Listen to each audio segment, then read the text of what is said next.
Grayson's grades. I'm sure you got home late last night. Carson Wentz with a big night, I would assume. I didn't see the grades yet because I was asleep by the time they were posted, but I would assume he got an A last night. Yeah, I mean, you have to give him an A. There's definitely, some of the things he did yesterday were just unbelievable. And, it's stuff we've kind of seen around here, but he did it on the national stage, and I think everybody took notice in a big way last night. He's a special guy, and he's definitely doing some great things this year. Just real quick, because it was a late night last night, which is a little different for you guys covering it than a regular Sunday game, mood in the locker room last night after that, I mean, we talked about it. This game was really big for them to be taken serious nationally. They were the talk of the town for about 10 days nationally. Oh, are the Eagles the best? Are the Eagles the best? You got a Monday night home game in the division, prime time.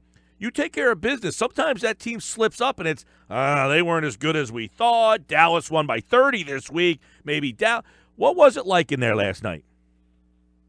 Honestly, it was very grounded and honestly a little bit subdued, I think, because of the injuries and because of the concern over Jason Peters and Jordan Hicks.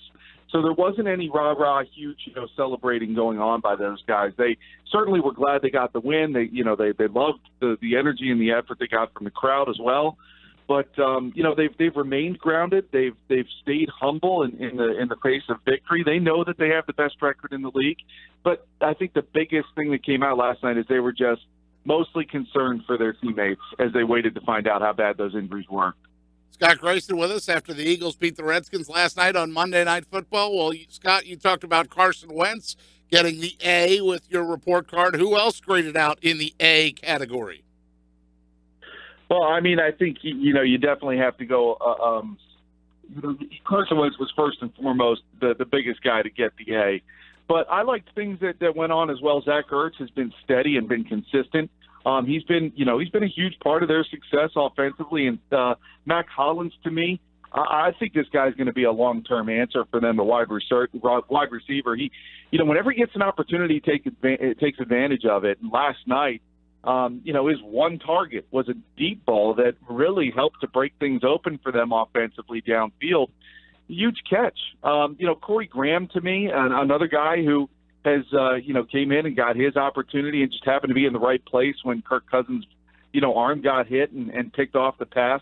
Derek Barnett, Mike, you were talking about him before you brought me on. And, it was nice to see him get home twice and have 3 tackles for a loss. And you can kind of see his snaps sort of increasing as it seems like Jim Schwartz is getting more and more confident in the rookie.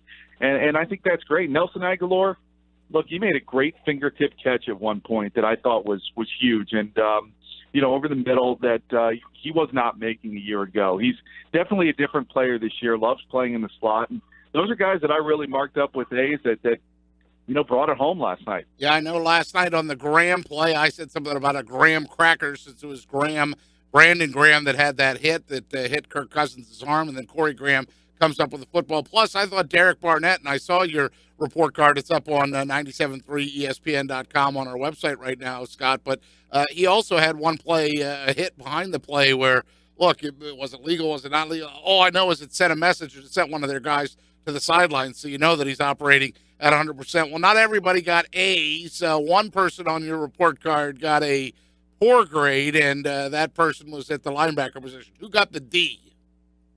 Yeah, I gave Najee Good a D, and I mean, I love Naj. I know, Mike knows him too from WVU days at West Virginia, but he was thrust into a tough spot having to start at outside linebacker in place of Michael Kendricks, who went down with an injury during the week, and he got off to a rough start. Now, I will say, I really struggle with whether to give him a C or D because the rest of the game he seemed to kind of pick up his play, and the one touchdown, the first one that the Redskins got, Najee, covered it poorly and wrong. He read it the wrong way and left the guy wide open, and that's who scored on the play. Not just the guy, Chris Thompson. I mean, the guy, the guy they were supposed to be game planning for all week.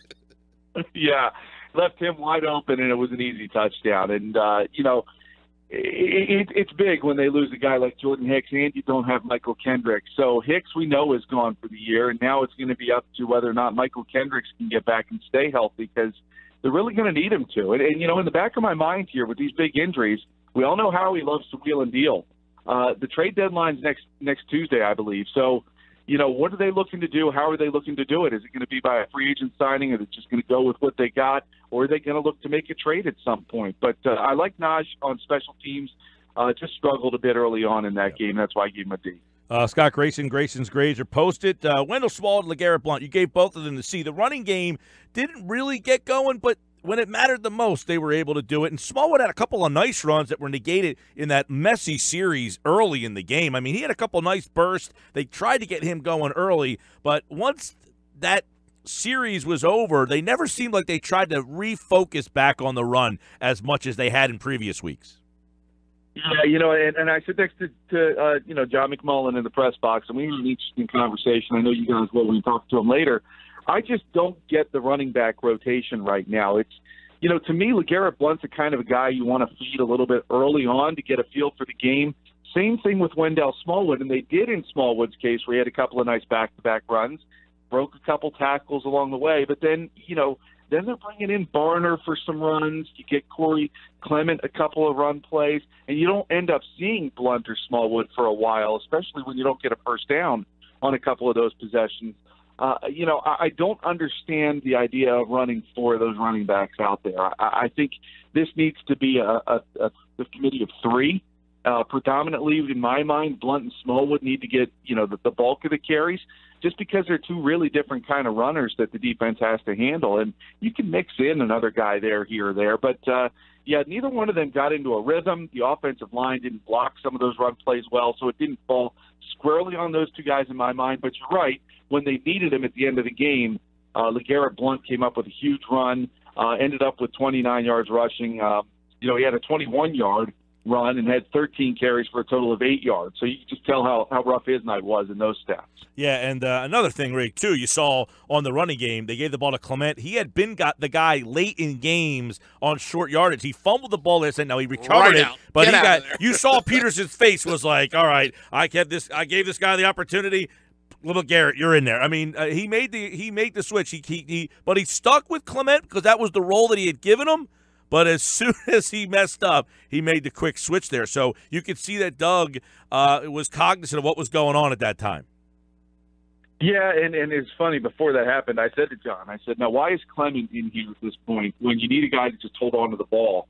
And to me, that's Blount. That's Blount who's going to take a 0-yard play and also take a couple extra seconds off the clock because he doesn't go right down.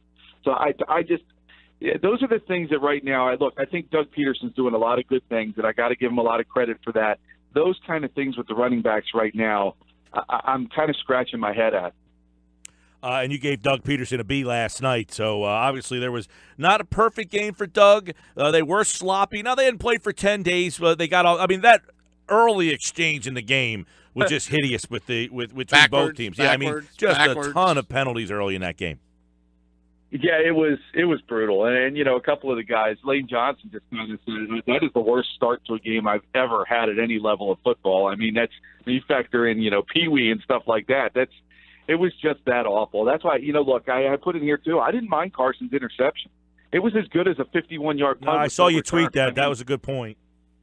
Yeah, look, at that point, they were, at the time, I think he threw it, it was second down and still more than 20 yards to go until a first down, or maybe even close to 30. It was an ugly start. But the thing that I really like about this team is they're finding ways to overcome even things like that and eventually get going. And without much of a running game, you got to give credit to the passing game. It certainly did pretty well, all things considered. Check out Grayson's grades after every Eagles game on our website, 973ESPN.com, and follow him at sgrayson973. Great follow during Eagles games, especially with those injuries. You really do a good job of the injury updates and letting everybody know. Last night, Jason Peters, you were on top of that, because – the other one that following you on Twitter that we didn't know if you weren't initially was Hicks was carted off the field. They didn't show that he had to get on the cart. They showed him getting carried off the field by the training staff, but not once he got to the sideline. They didn't give you that indication that he had to be carted off the field, and that's when you realize, all right,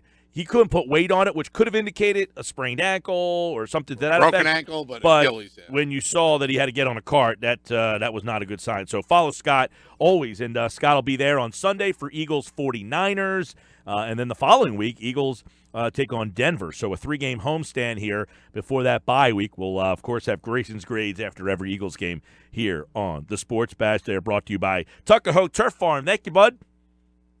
All right, you got it, guys. Have a good one.